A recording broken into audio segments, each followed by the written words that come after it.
गरीब पर ठंड का कहर। रामू एक बहुत गरीब मजदूर था, जिसके घर में उसकी पत्नी मधु और बेटी रानी रहा करती थी। पर अब गर्मियों का मौसम जाने को था और सर्दियों का मौसम आने को था। लेकिन रामू टूटी फूटी झोपड़ी में रहता था, जिसकी खिड़की से हवा आती थी और छत से भी।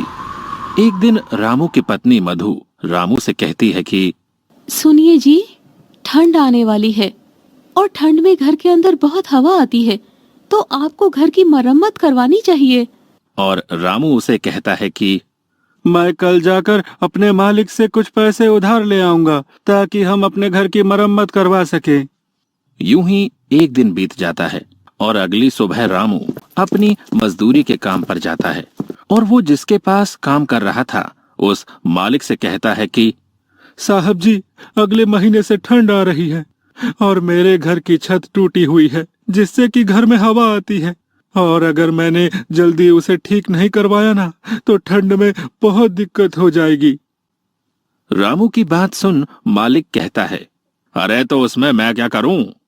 रामू कहता है, मालिक, आप थोड़े पैसे उधार दे देते तो मैं अपने घर की मरम्मत करवा लेता।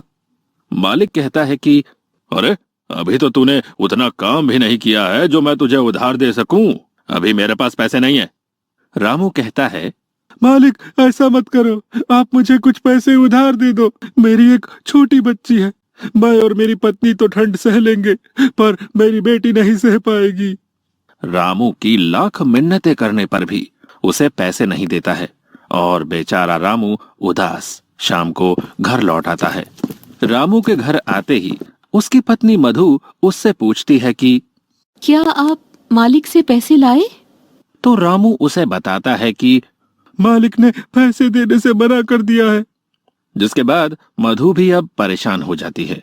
दोनों ही इस बात को लेकर काफी परेशान हो गए थे कि अब सर्दियों में उनका गुजारा कैसे होगा। अब रामू मधु से कहता है कि अभी ठंड आने में पूरा 1 महीना बाकी है, तो मैं अगले महीने की 1 तारीख को अपने मालिक से पैसे के लिए बोलूंगा और तब शायद मालिक मना न करे। और ये सुन मधु कहती है कि हाँ, ये सही रहेगा। यूं ही रामू को मजदूरी करते हुए 1 महीना और बीत जाता है और जब रामू अपने मालिक से कहता है, मालिक, अब तो पूरा 1 महीना हो गया है और थोड़ी थोड़ी ठंड भी होने लगी है। अरे अब तो आप मुझे मेरी मजदूरी के पैसे दे दो, ताकि मैं उन पैसों से अपने घर की मरम्मत करवा लूं। रामू के इस बार पैसा मांगने पर भी मालिक फिर से कोई नया बहाना कर देता है और कहता है कि अभी मेरे पास सिर्फ ये 500 रुपए हैं, इससे ज्यादा नहीं है। 500 रुपए देखकर रामू कहता है कि मालिक, मैंने तो इस महीने एक भी छुट्टी नहीं की, उस हिसाब से तो मेरे ज्यादा पैसे बनते हैं। लेकिन मालिक उसे अपनी बातों में फंसा देता है और रामू के ज्यादा बहस करने पर उसे काम से धक्के मारकर निकाल देता है। रामू कम पैसे मिलने और काम से निकाले जाने के बाद बहुत परेशान हो जाता है। उसे समझ नहीं आता कि आगे वो क्या करे। यूं ही सोचते सोचते वो अपने घर पहुंच जाता है, जिसे यूं निराश देख मधु कहती है, क्या हुआ, आप पैसे नहीं लाए क्या? रामू मधु को बताता है कि अरे, इस बार भी मालिक ने पूरे पैसे नहीं दिए और तो और मुझे काम से भी निकाल दिया है। ये बात सुनकर मधु चिंता में पड़ जाती है और कहती है कि अब घर कैसे चलेगा और ठंड में हमारा क्या होगा? रामू कहता है, तुम चिंता मत करो, मैं कहीं काम ढूंढता हूँ। इतना कहकर वो उन पैसों से घर में राशन भरवाता है और अब उसके पास पैसे खत्म हो गए थे। कुछ दिनों तक रामू यहाँ वहाँ काम की तलाश में भटकता है, पर उसे कहीं काम नहीं मिलता।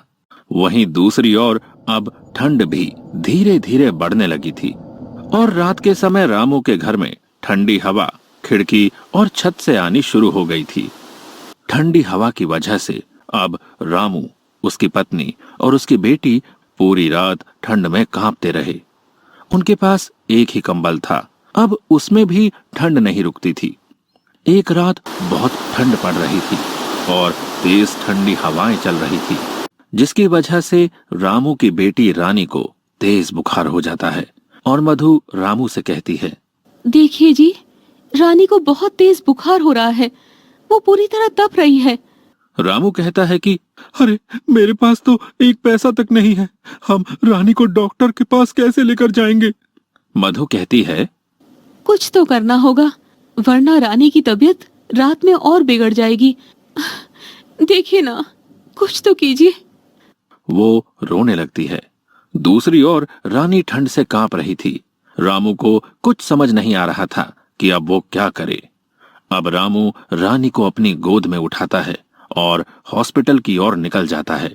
मधु भी उसके पीछे पीछे चल पड़ती है। बहुत दूर तक पैदल चलते चलते दोनों थक जाते हैं और रामू रानी को लेकर एक पेड़ के पास बैठ जाता है और रोने लगता है।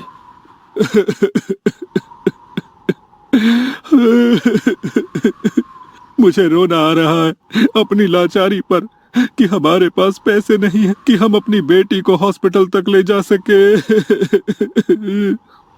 रानी के दिल की धड़कनें अब तेज हो रही थी और फिर से रामू उठता है और अपनी बेटी को लेकर हॉस्पिटल की ओर चल देता है। कुछ घंटों चलने के बाद वो मधु के साथ रानी को लेकर हॉस्पिटल पहुंच जाता है। लेकिन अफसोस, उसके पास पैसे ना होने पर डॉक्टर रानी का इलाज करने से इनकार कर देते हैं और रामू, मधु और रानी को अस्पताल से बाहर कर देते हैं। अस्पताल की सीढ़ी पर रामू अपनी बेटी को गोद में लिए बैठा रो रहा था और दूसरी ओर ठंड धीरे धीरे बढ़ती जा रही थी। ज्यादा ठंड होने की वजह से अब तीनों ही बुखार से जूझ रहे थे और तीनों ही हॉस्पिटल की सीढ़ी पर बेहोश हो जाते हैं। अगली सुबह जब रामू की आंख खुलती है तो वो खुद को हॉस्पिटल के अंदर बेड पर पाता है।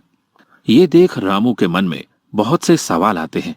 अरे मैं अंदर कैसे आया, मुझे कौन लाया और मधु और रानी कहाँ है? इतने में उसके सामने वो डॉक्टर आता है जिसने उसकी बेटी को पैसा ना होने की वजह से एडमिट नहीं किया था और रामू उससे सवाल करता है कि मुझे अंदर कौन लाया? जिसके बाद डॉक्टर बताता है कि आपको एक औरत ने हॉस्पिटल में भर्ती करवाया क्योंकि आप सभी को ठंड लगने की वजह से तेज बुखार हो गया था और आप तीनों ही सीढ़ियों पर बेहोश थे। रामू उस औरत के बारे में पूछता है कि वो कौन है, तो डॉक्टर सामने की ओर इशारा करके उस औरत के बारे में बताता है। अब रामू जाकर उस औरत से बात करता है और पूछता है, आपका बहुत बहुत धन्यवाद, लेकिन आपने हमारी मदद क्यों की? तो वो औरत बताती है, मेरा आपके परिवार से कोई रिश्ता नहीं है, लेकिन एक टाइम था जब मेरे साथ भी ऐसा ही हुआ था और मेरी फैमिली बहुत गरीब थी। मैं भी किसी सड़क किनारे ठंड से जूझ रही थी और किसी नेक दिल इंसान ने इसी तरह हमारी मदद की थी। तब से आज तक वो औरत गरीबों की मदद करती है। ये सुनकर रामू उसे धन्यवाद कहता है और फिर रामू अपनी बेटी से मिलता है और अपनी पत्नी से भी। अब रामू से वो औरत पूछती है कि आखिर आपके साथ ऐसा क्या हुआ था जो सब इतनी देर रात तक हॉस्पिटल के बाहर बैठे थे? तो रामू उसे सारी बात बताता है, जिसके बाद वो औरत रामू और उसके परिवार की मदद करती है और रामू का घर भी बिल्कुल ठीक करवा देती है। अब रामू को गरीबी और ठंड दोनों से छुटकारा मिल जाता है।